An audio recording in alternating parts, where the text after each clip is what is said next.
Boa noite.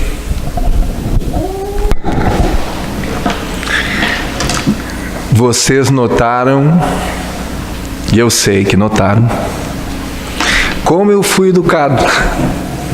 Tomei o livro da mão dele. Tomei o livro, né? E, por favor, acha o texto de novo. Ninguém combinou. Ninguém combinou. Tá aí, né? Sim. Então, a gente vai pegar esse texto que ele escolheu, mais o capítulo que a gente vai trabalhar e vamos tentar conversar um pouco todos nós, porque o Evangelho é para todos. Então, no capítulo 9 do Evangelho segundo o Espiritismo, tem bem-aventurados, tem traduções que dizem felizes, aqueles que são brandos e pacíficos.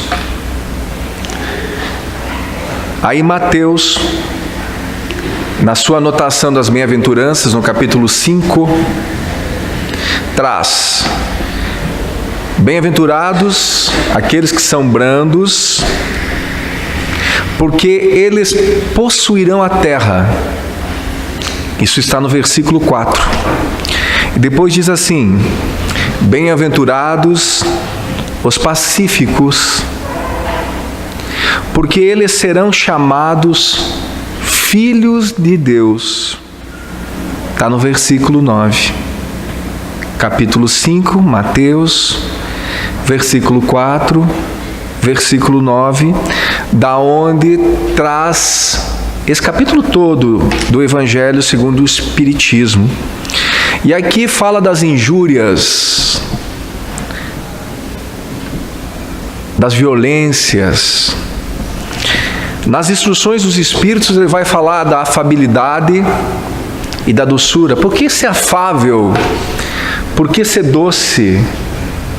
Vai falar da paciência.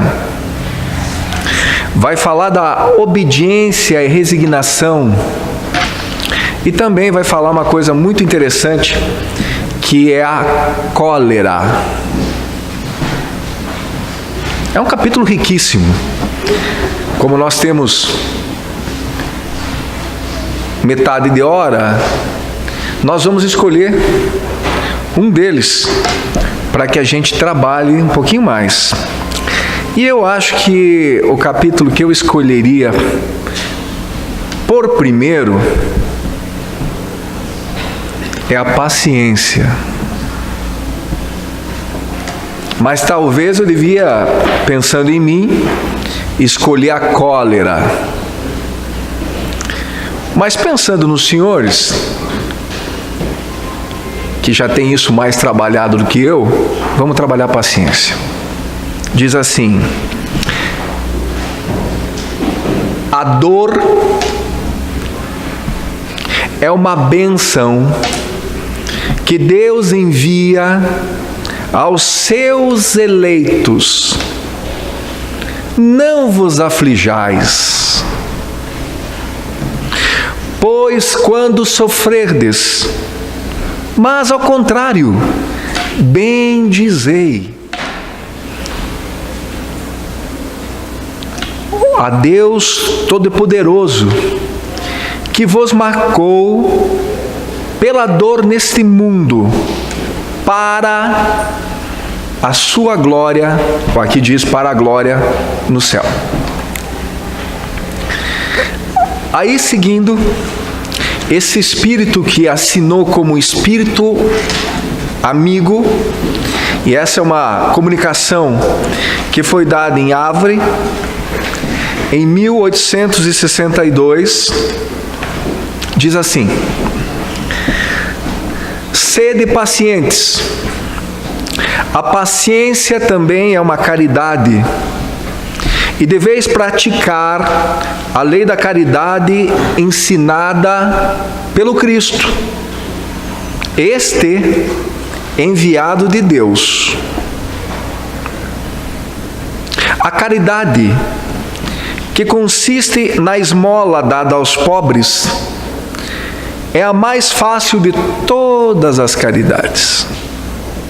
Mas há uma bem mais penosa e, consequentemente, mais meritória.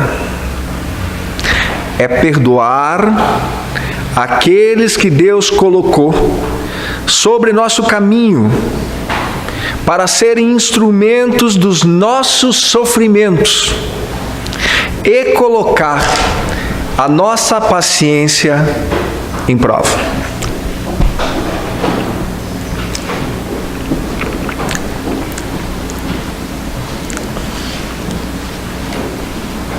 Vá lá,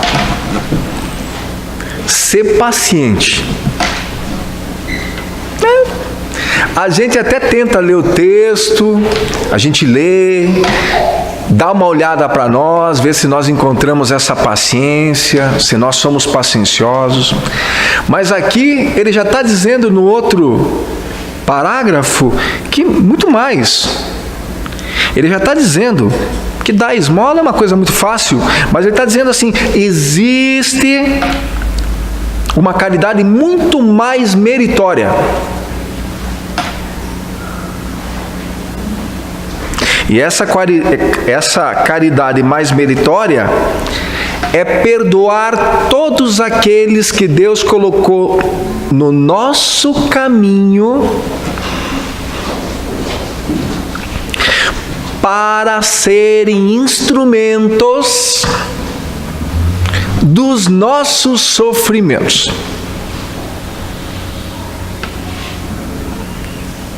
E colocar a minha, a sua, a nossa paciência em prova. Então não está pedindo, olha, a paciência faz bem, ele está dizendo mais, ele está dizendo que a gente tem que ainda perdoar aquelas pessoas que Deus colocou conosco, que vem testar a nossa paciência. Aí ele segue e diz assim, a vida é difícil, eu sei, ela se compõe de mil nadas que são picadas de alfinetes, que acabam por ferir.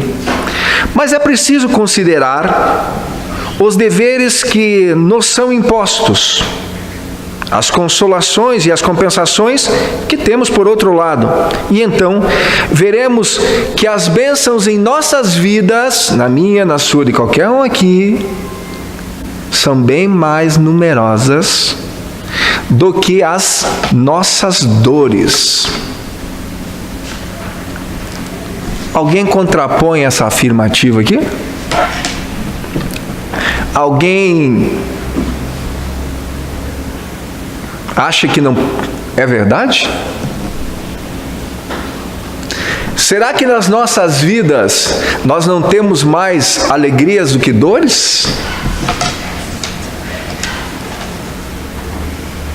Será que na nossa vida nós não temos mais bênçãos do que sofrimento? Não tenho dúvidas que nós temos muito mais bênçãos do que sofrimentos. E aquela questão que Deus castiga, não. Deus não castiga. Ah, porque eu estou passando por isso, Deus está me castigando, o que será que eu fiz? Não, Deus não te castiga. Deus ama e equilibra o universo. Deus é amor. Quem se castiga somos nós mesmos pelas nossas atitudes equivocadas e inconvenientes.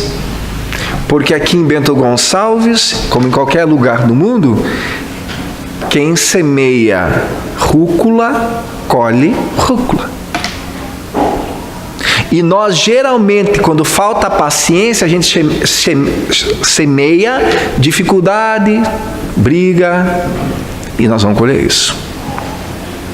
Então ele está recomendando que a paciência faz muito bem para a saúde. Tem que ser paciente. e que são colocadas pessoas na nossa vida para ver como anda isso.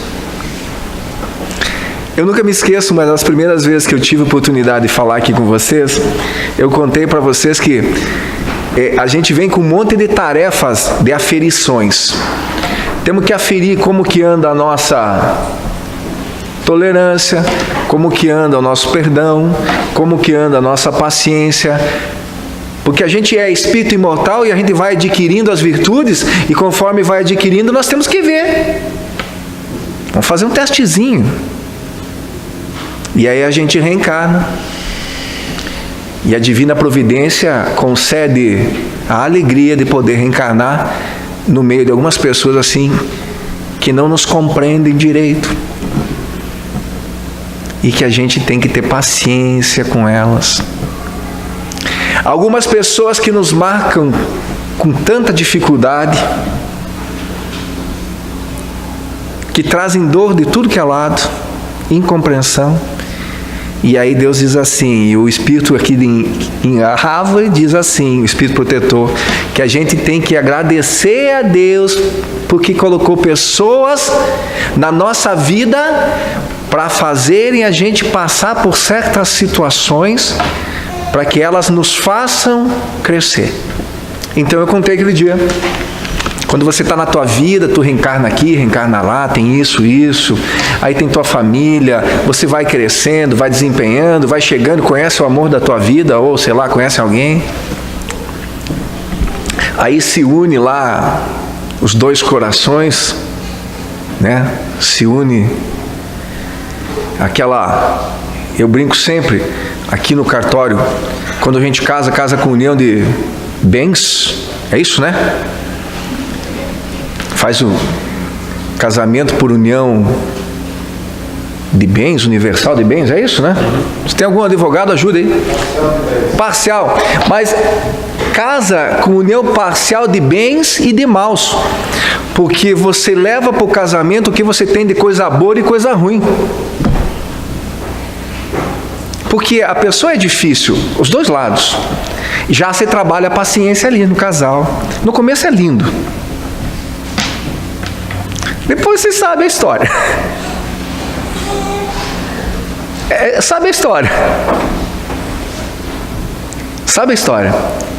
E ali você já começa a trabalhar a paciência. Daí o teu marido traz aquela família, a esposa traz a família dela. Lá tem aquelas personalidadezinhas A, B, C, D. E eu sempre gosto de dizer, vem a sogra. E a sogra vem para testar a tua paciência. É uma brincadeira, mas é lógico. Todos nós. Então, se a gente for paciente com os nossos companheiros, entender as suas limitações, entender que você é um espírito imortal, que você não veio aqui para ser castigado, porque Deus não castiga, Deus ama, mas você vem colher o que você plantou, você começa a notar que se hoje você está passando por uma dificuldade, em algum momento do passado isso está registrado numa função tua. E se você passar isso com resignação, sem arrumar mais confusão, a gente segue adiante.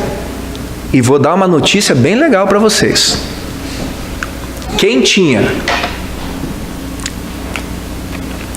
Ninguém vai passar sem sofrer. Ninguém veio aqui passar sem ter provações. Falei e falo sempre aqui. Quem acha que a vida, graças a Deus eu não tenho por que me queixar da minha vida é maravilhosa. Ou essa criatura está moldada a já tomar uns empurrão, uns esfregão, uns beliscão e já está joinha, que não sofre muito, ou ela está numa boa, mas eu sempre digo, quem está numa boa, fica tranquilo, porque vai mudar.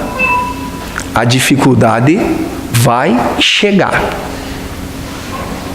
Armazena paciência, armazena energia, porque ninguém veio passear.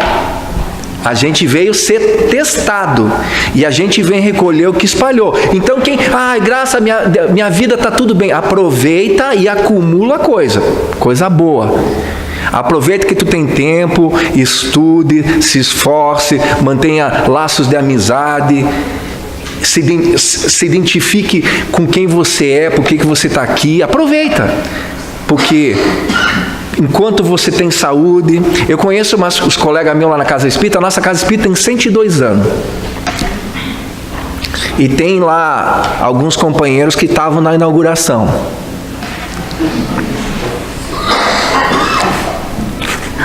Sério? Sério? Meu presidente tem 90. Nasceu na Casa Espírita. Era um sanatório. O irmão dele, o seu Avelino, nominando eles, desejo muita luz, tem 95.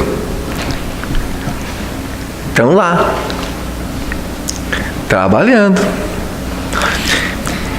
E tem um monte de pessoas que trabalham lá com nós. E as pessoas, e os jovens dizem assim: ah, agora não posso. Depois que eu me aposentar, eu vou trabalhar para o espiritismo, pela caridade. Aí sim, deixa para mim. Aí você não tem mais força. Porque aí, aqueles 2 casos são 2 casos que com 90 anos estão lá. A gente tem que aproveitar as primaveras, as energias, para poder produzir mais. Porque chega um momento que a natureza cobra preço. Ah, depois que eu me aposentar, eu vou ajudar na Casa Espírita lá, cuidar das crianças, separar livro. Pelo menos 2 vezes por semana eu vou lá, porque eu sei que aquilo é um santo remédio para mim. E eu não sei se foi aqui que eu fiz atividade mês passado, em algum lugar foi, que a gente faz aquela atividade chamada Perdão Santo Remédio. E a paciência é um santo remédio também. Faz você ficar legal. Agora, a cólera que vem depois, não. A cólera só te traz sistema nervoso, gastrite, úlcera, não dorme direito. Aí quando uma pessoa que te fez mal, você vê na frente, você treme, fica nervosa, se arrepia, te embrulha o estômago, tu passa mal. Por quê? Porque faltou paciência, faltou perdão. Então ele está dizendo assim, que é para a gente ser paciente, porque aquelas pessoas que tiram nós do sério, são colocadas ali para ver como que anda o seu coraçãozinho, para ver como anda a sua paciência. É para isso.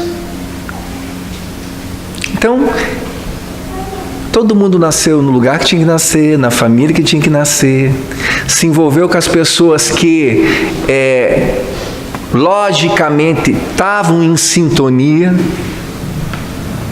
mas a caminhada é árdua, é difícil. Então quem está numa boa, fica tranquilo que vai passar, que as provações vêm, pode me cobrar isso.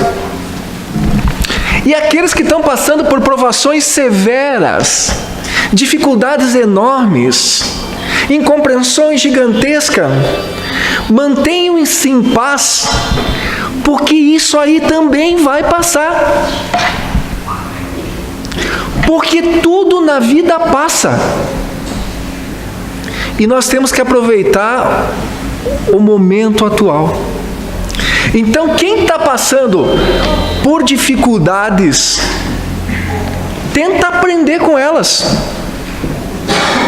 Quem está numa boa, aproveita. Porque não tem ninguém aqui que não vai ter perdas. Não tem ninguém aqui que não vai enterrar alguém. Não tem ninguém aqui que não vai conviver com uma doença, a não ser que desencarne por qualquer outra coisa imediatamente. Mas o corpo orgânico, ele envelhece. E como a gente é meio relaxado, muitas coisas para cuidar, a gente exagera de tanto comer, de tanto beber, de tanto falar mal dos outros. E aí vai deteriorando. E as horas cobram o seu preço.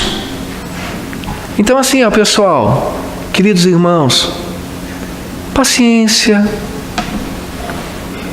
calma, que tudo se ajeita. Passa as horas, a febre acalma, as coisas se organizam. Separações, perdas financeiras, intranquilidade no campo da saúde, desilusões familiares.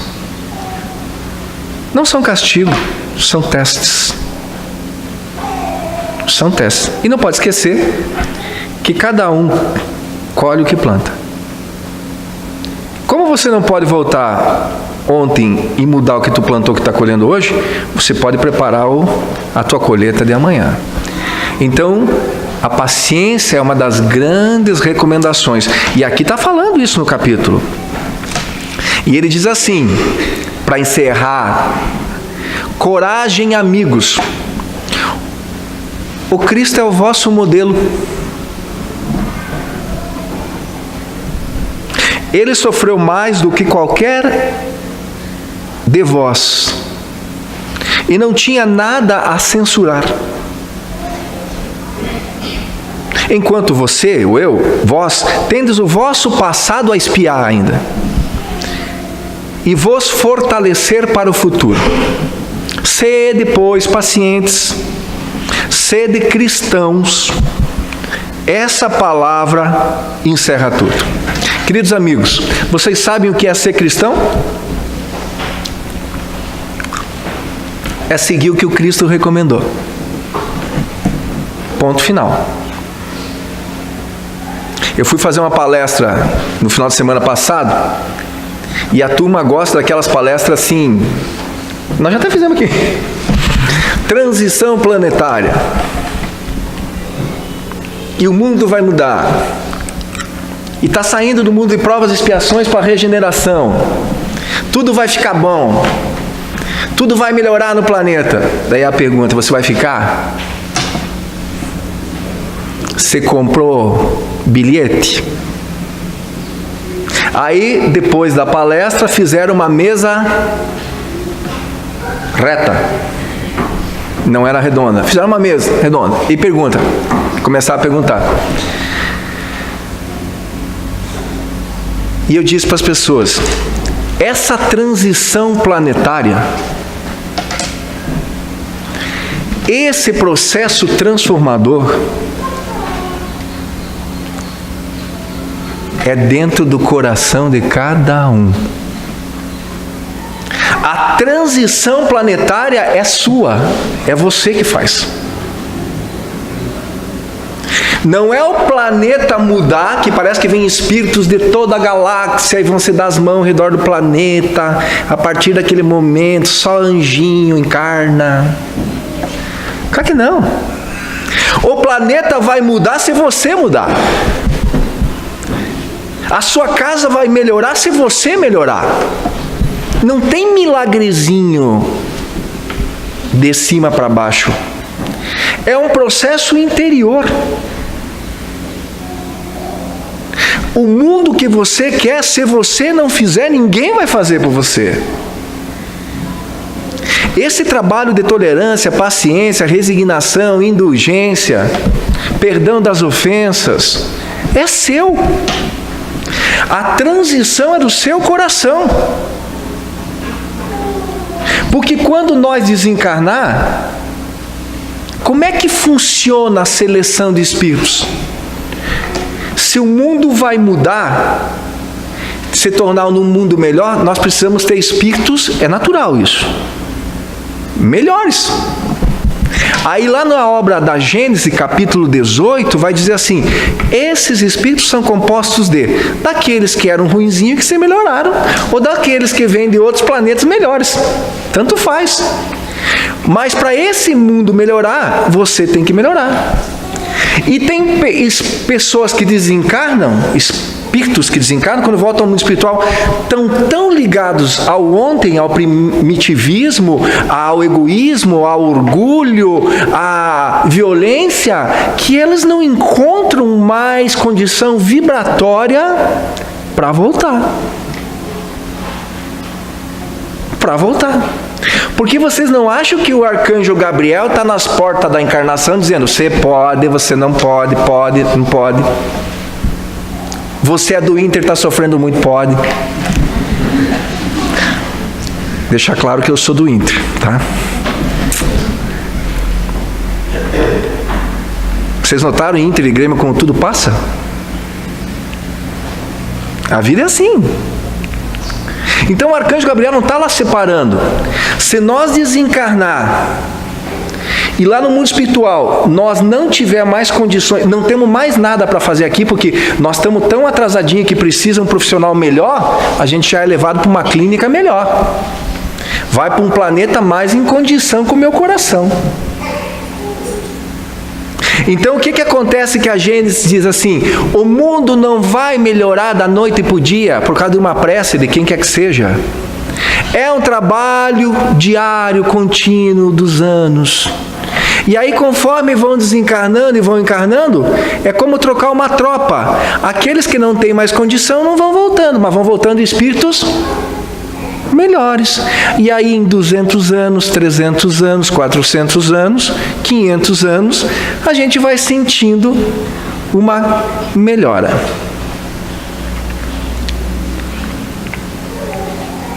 E as pessoas pedem: como é que faz para se salvar? Porque todo mundo quer salvação. Como é que faz para se salvar? E essa salvação, eu não gosto dessa palavra, porque eu sempre pergunto, vocês já ouviram talvez, se salvar de quem? Ou coisa ruim não existe. Não vamos botar na cabeça que o diabo existe. Porque Deus não seria tão ingênuo de dizer assim: não estou me incomodando com nada, aí eu vou criar o diabo só para me incomodar. Você acha que iam fazer coisa dessa? Não. Como diz Einstein, como diz na própria obra Gênesis, capítulo 18, não existe escuridão. Existe ausência de luz. Não existe frio. Existe ausência de calor.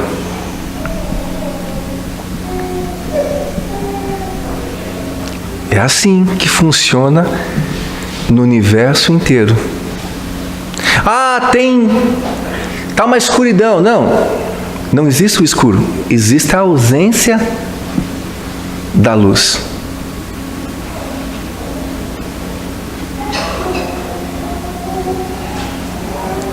E aonde tem ódio e outras coisas, existe a ausência do amor.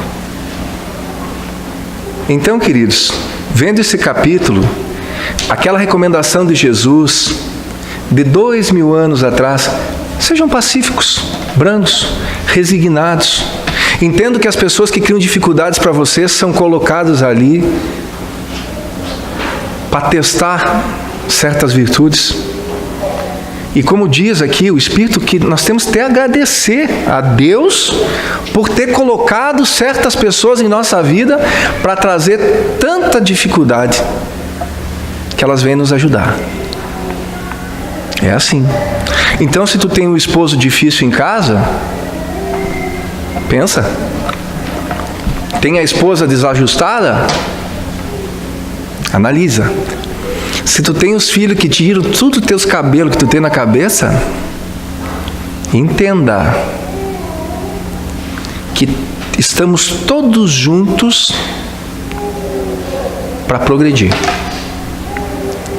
E um te testa isso, outro te testa aquilo, e outro testa aquilo.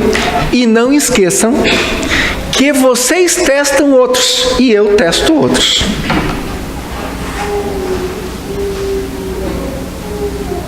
Porque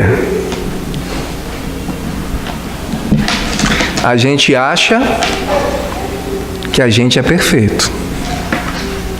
A gente acha que não tem defeito. Por quê?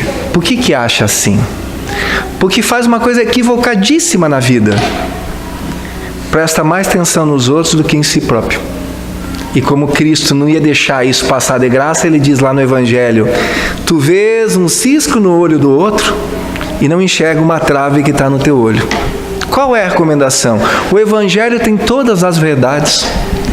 Aí quando o Espírito fala do cristão, ele está falando daquele que tem o Cristo no coração. Porque a grande maioria dos cristãos, e o Espiritismo é essencialmente cristão, A grande maioria dos 2 bilhões e 200 milhões de cristãos que tem no mundo, segundo os últimos censos, 2 bilhões, 200 milhões, 30%, 30 e poucos por cento da população mundial é cristã. A grande maioria desses 30% da população cristã encarnada no planeta é cristão sem Cristo. É cristão da boca para fora.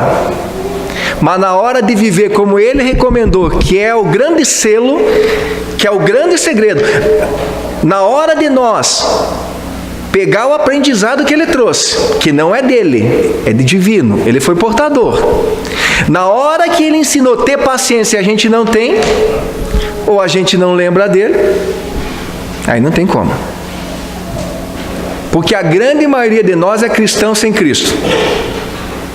Eu sou cristão, mas não perdoa como cristão. E para encerrar, eu vou contar uma historinha, bem rapidinho, de 1 minuto, e nós vamos fazer a nossa prece. Talvez você já tenha ouvido. Sabe que a Índia é um país muito interessante. Há milênios. Uma das grandes raças raízes que vieram de Capela encarnaram ali. Os hindus.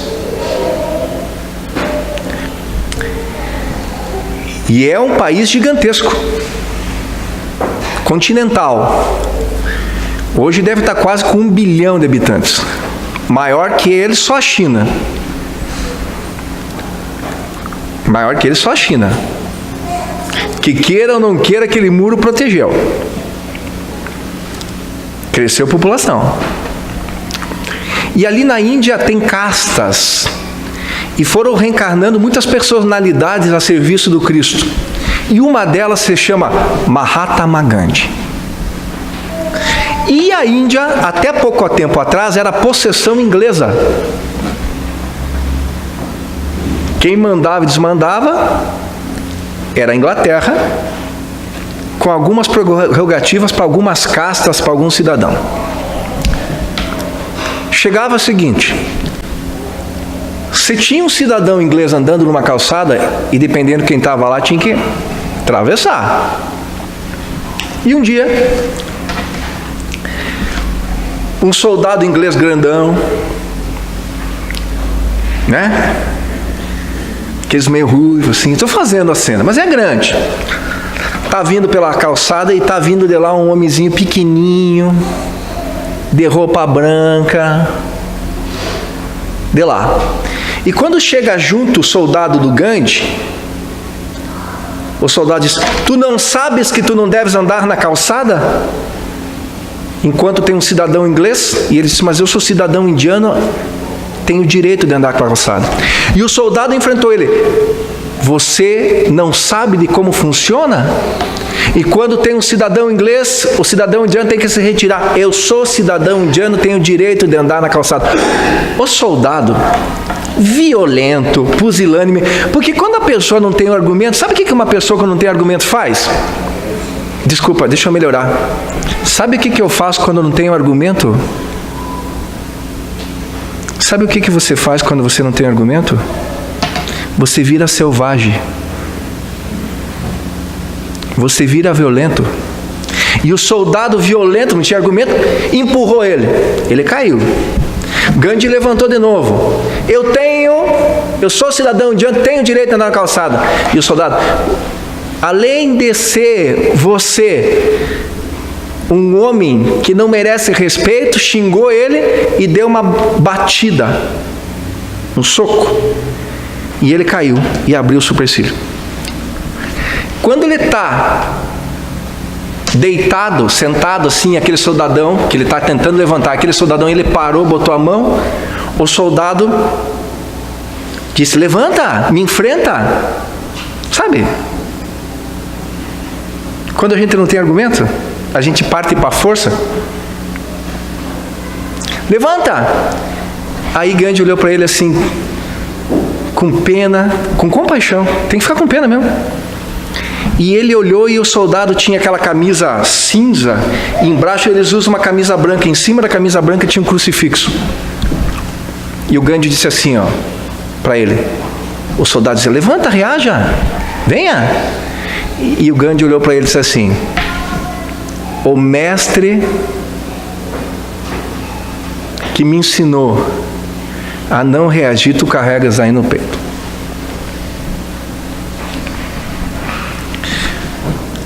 E muitos de nós carregamos crucifixos, fotinhas, Agnus Dei, bilhetinho de Bezerra de Menezes aqui, e não vivemos como cristãos. Alerta! Por favor, vamos viver como Cristo nos ensinou, amando a Deus sobre todas as coisas e ao próximo como a você mesmo. Trabalhamos paciência, tolerância, benevolência, indulgência.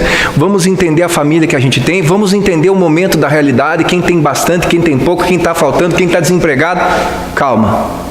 Agradeçam a Deus. Não se encolerizem. Não se revoltem. Paciência. Porque tudo passa. Exceto Deus. Vamos orar.